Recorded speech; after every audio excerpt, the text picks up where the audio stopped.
UAE government যথাযথ প্রক্রিয়া অনুসরণ করে খুব শিগগির তাকে ফেরত দেওয়ার ব্যবস্থা করবে। এখানে মনে করার বিষয় নেই, দেখার বিষয়।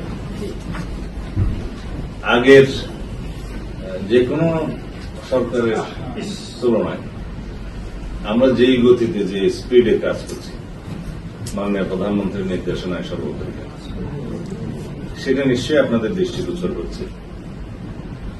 12 তারিখে আমরা ইন্টারপোলের মাধ্যমে আমাদের কাছে এনসিবি একটা সংস্থা আছে আমাদের, সেটা পৃথিবীর যারা ইন্টারপোলের সদস্য তাদের সব দেশে এনসিবি ইউনিটটা থাকে পুলিশের, তাদেরকে ইমেইলে জানানো হয়েছে ফেডারেল পুলিশের পক্ষ থেকে আবুধাবি ইউএই গভর্নমেন্টের যে তারা আমাদের চাহিদা অনুসারে ইতিপূর্বে যে ইন্টারপোলের মাধ্যমে আমরা রেড নোটিশ জারি করেছিলাম সেটা জারি বাস্তবায়ন হয়েছে এবং তারা সেই ওয়ারেন্টের অনুসারে রেড নোটিশের অনুসারে তারা তাকে গ্রেফতার করতে সক্ষম হয়েছে।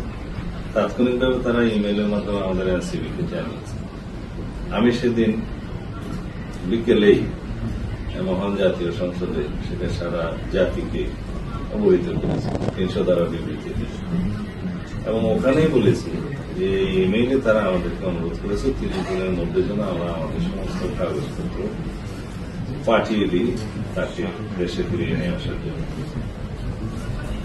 30 দিন নয়, তারপরের দিনেই পাঠিয়েছে সমস্ত কাগজপত্র, ওয়ারেন্ট, মামলার বিবরণী সহ ওখানে অনেক কাগজ দিতে হয়, সেগুলো আবার আরবিতে ট্রান্সলেট করতে হয়।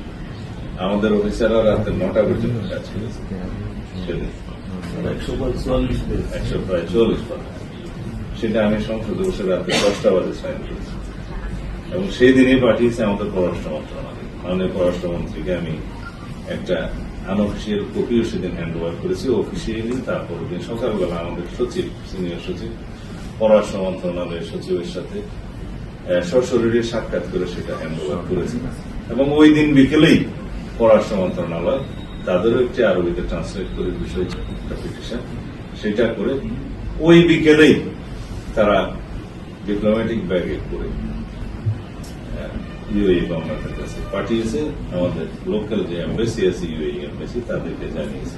আমিও তার সাথে যোগাযোগ করেছি। ইট টুক অনলি 3 days, 30 দিন না। এটাই হচ্ছে স্বরাষ্ট্র মন্ত্রণালয়ের বর্তমান গতি। আমরা আশা করি ইউএই গভর্নমেন্ট যথাযথ প্রক্রিয়া অনুসরণ করে খুব শিগগির তাকে ফেরত দেওয়ার ব্যবস্থা করবে। আমরা পার্সুয়েশনে থাকবো। ইউরোপ, এশিয়া, আমেরিকা যেখানে যাই বিশ্বের 145টি দেশে আজ ফ্রুটো পাই।